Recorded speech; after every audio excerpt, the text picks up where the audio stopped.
So when we win, we get to brag. When we lose, we take it on the chin like men. So it is what it is. 1-3 yesterday. Absolutely horrible, horrible night.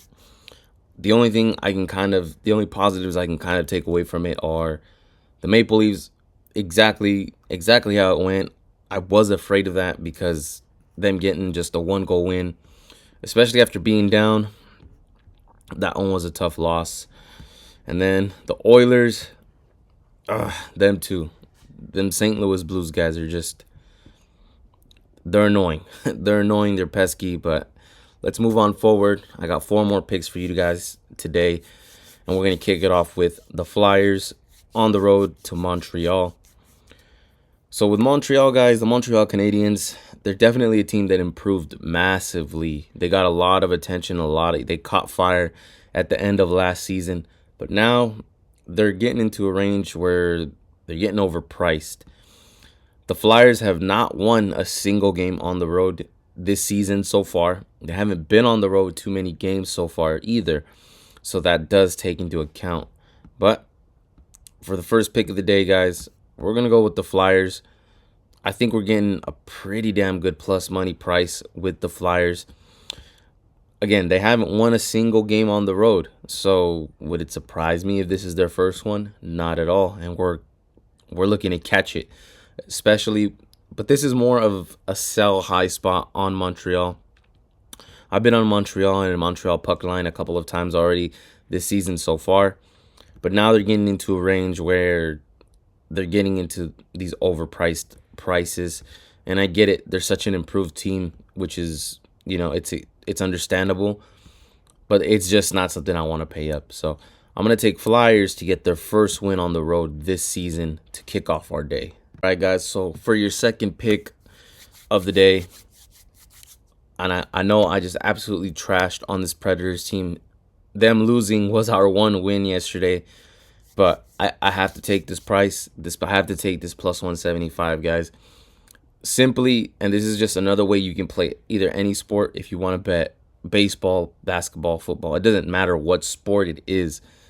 If you think a team should not be a minus 210 favorite, absolutely fade the heck out of that price. So this is strictly a fade on the price. Minnesota has also been a crappy team too, so hopefully Nashville's inconsistency can shoot in our favor for plus 175, because there is no way the Minnesota Wild should be minus 210. There's no way I'm throwing a puck line on a bad team. Again, guys, we don't throw puck lines with bad teams. We don't throw run lines, goal lines. We don't lay points in any sport with bad teams. You're always asking for a bad time if you lay points with bad teams. There's certain spots you can do it in, but this is definitely not one of them for me. If you can get to it, if you can get to this puck line minus 1.5 with Minnesota, please let me know in the comments. I will probably tell you on it. But until I can get a good reason for that, we are just going to fade this minus 210 price and have plus 175 in our back pocket. Start to get into the later games, guys. We got Tampa Bay on the road to Colorado. Colorado, not an easy place to play, guys. Just not an easy place to play. Both of these teams are very good contenders for the Stanley Cup. We'll start off with that. Tampa Bay had a little bit more attention coming into this season, probably the same amount as Colorado. So I think the prices, if anything, I think Tampa Bay is underpriced here, guys.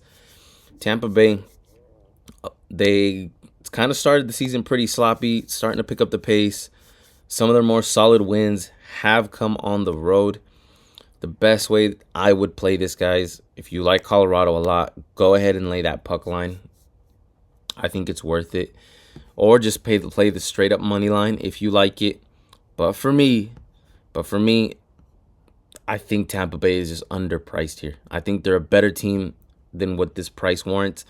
But I think most of this price is baked in because Colorado is such a difficult place to play in.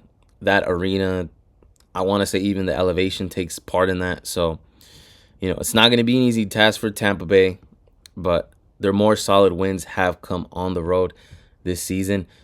So I'm going to take a shot with the Tampa Bay Lightning. I don't think we're going to get too many prices if they start improving. If they start improving, we're definitely not getting these prices anymore, but they are playing a tough team, and I'm not sure. I don't think Mackenzie Blackwood is back yet. So that goaltending, when it comes, I would trust Andre.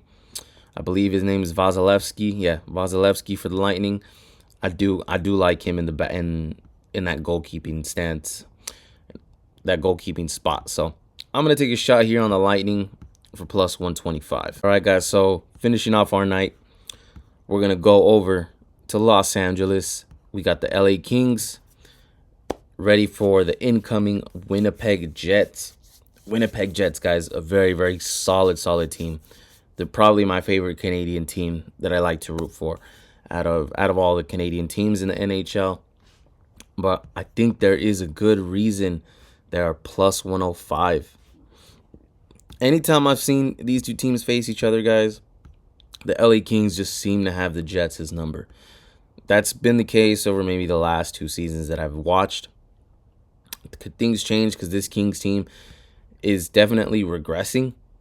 I just don't think they're going to lose that many matches, back to back, especially not in LA. LA still, they got a lot of work to do defensively, but then there's games where they show up. So even then they're a little bit inconsistent, but I think this is just a complete trap to have a good team like Winnipeg at plus money. So I'm going to look the other way. I'm going to roll with the LA Kings. I think they stopped the bleeding, at least for now, for the meantime. And I think they stopped losing so many back-to-back just recently. So LA Kings for minus 125 to close off our night.